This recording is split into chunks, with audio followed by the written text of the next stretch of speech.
नमस्ते। आज रात हम भक्ति के हृदय में यात्रा करते हैं भगवान कृष्ण की कहानियों में। उनकी लीलाएं, उनके दिव्य खेल सिर्फ कहानियों से कहीं अधिक हैं।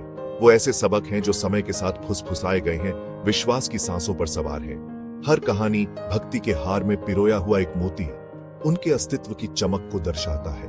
मेरे साथ जुड़ें जब हम उनके प्यार की परिवर्तनकारी शक्ति का पता लगाते हैं। हर दिव्य कृत्य में बुने गए ज्ञान का हजारों सालों से इन कहानियों ने छोटे और बड़े सभी के दिलों में आग लगाई है। वो सॉलिस, मार्गदर्शन और दिव्य की प्रकृति की एक झलक प्रदान करते हैं। आइए हम अपने दिल खोलें उनके जादू के लिए, उस कालातीत ज्ञान के लिए जो उनके पास है।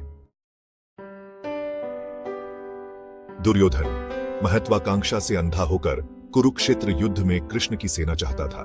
फिर भी कृष्ण ने अपनी बुद्धिमानी से अर्जुन का सारथी बनना चुना।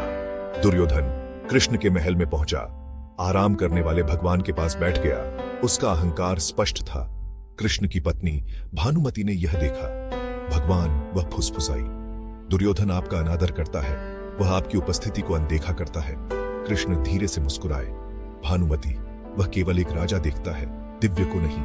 लेकिन आप, उन्होंने कहा। उनकी आंखें चमक रही थीं। आप आगे देखते हैं। उसका हृदय भक्ति से भर गया। उस क्षण वह समझ गई, सच्ची भक्ति बाहरी दिखावे में नहीं बल्कि दिल की निगाहों में होती है। सत्यभामा कृष्ण की एक और पत्नी अपनी सुंदरता और गर्व के लिए जानी जाती थी। एक दिन ऋषि नारद एक दिव्य पारिजात पुष्प लेकर आए। सत्यभामा उसकी सुंदरता पर मोहित हो गई और उसे अपने लिए चाहती थी। कृष्ण, जो सब कुछ जानते थे, मुस्कुराए और उसे अपनी प्रमुख पत्नी रुक्मिणी को दे दिया। सत्यभामा क्रोधित हो गई। भगवान, वह रोई, आप रुक्मिणी को ज्यादा मानते हैं। कृष्ण ने एक चंचल मुस्कान के साथ स्वर्ग से ही पारिजात वृक्ष को बुला लिया। इसे अपने आंगन में लगाओ, उन्होंने सत्यभामा से कहा। लेकिन याद रखना, असली कीमत सुंदरता को रखने में नहीं बल्कि निस्वार्थ हृदय की सुंदरता में है। सत्यभामा ने विनम्र होकर उनके शब्दों की गहराई को समझा। भक्त तोता, अटूट विश्वास का प्रमाण।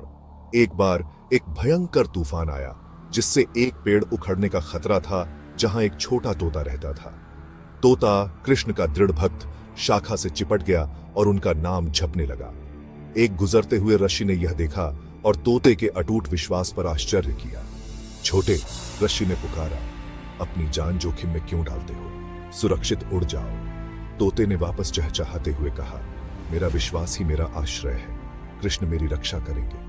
तूफान शांत हो गया। तोता को कोई नुकसान नहीं हुआ।